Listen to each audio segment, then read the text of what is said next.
Yeah, my name is Bo Eason, and I have an event. Actually, it's called Personal Story Power. I remember I was doing an interview with the New York Times, and the guy was interviewing me, and he wrote NFL player turned Broadway playwright, and then he stopped, and he said, "I've never written that sentence before, and I don't think I ever will again." So my background is I played in the NFL for 5 years. My brother also did. He played for 9 years. He was a quarterback for New England Patriots. And growing up, he was the only, I grew up on a farm, so he's the only guy that I was hanging around with. And we have 4 older sisters.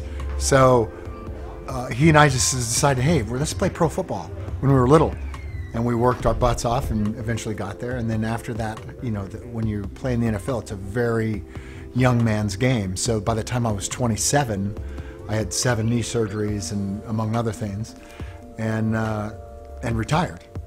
And as soon as I retired from the NFL, I was just looking for an outlet. I was looking for a place to express myself the way I could in the NFL, because you get paid in that league to run full speed, like 25 miles per hour, and throw your head into other bodies.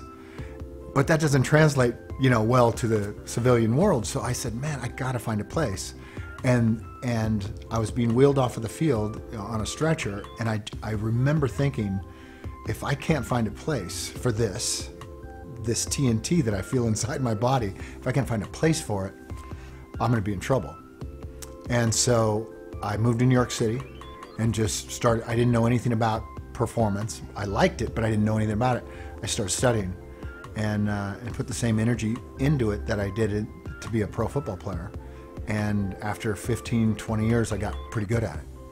And then wrote a play, a one-man play, Run to the Litter, which went to Broadway and became a hit. And it's being made into a movie. And then I entered this world, which it's just, somebody came to me and they just kept saying, hey, can you teach my company what you do? And I'm like, no, what do you mean? I didn't even know what they were talking about, because it was a play. It was in the theater, and they kept coming, they kept saying, bring this to my company. And my wife and I, who's the producer of the show, my wife, we just kept saying, no, we don't do that. I don't know what you're talking about. And eventually, one man came backstage and said, will you bring what you can do on stage to my people in my company?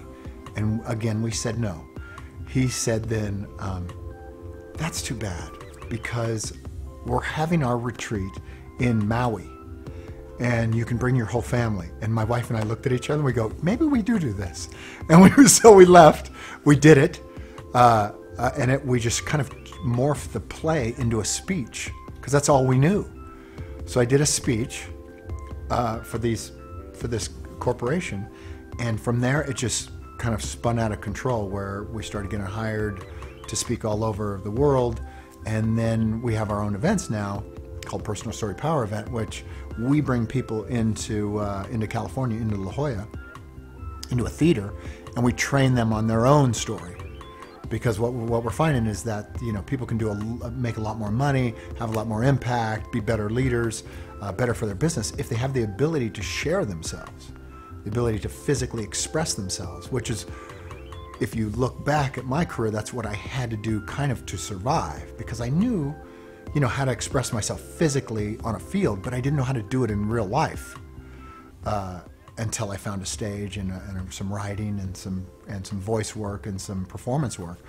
Then I was able to, make a living out of it. Performance is performance, and I don't care if that means riding a skateboard or ping pong or playing the violin or playing in the NFL. Or being on stage. It's performance-based. So once you master performance-based, like say you and I mastered ballet, and after 15, 20 years, we were so accomplished at it that we could go in any occupation, take that same mastery, and be successful, And I think that's the thing that people, make the mistake of refusing to put all their time into one thing, thinking that's not going to work out. Well, it's definitely going to work out. Maybe not for ballet, but whatever you're going into next, it works out. You know, so that's why the background is. I've always thought, people always go, well, how could you go from the NFL to Broadway? And I always think, well, it's pretty close to being the same thing. You're performing in front of people. Yeah.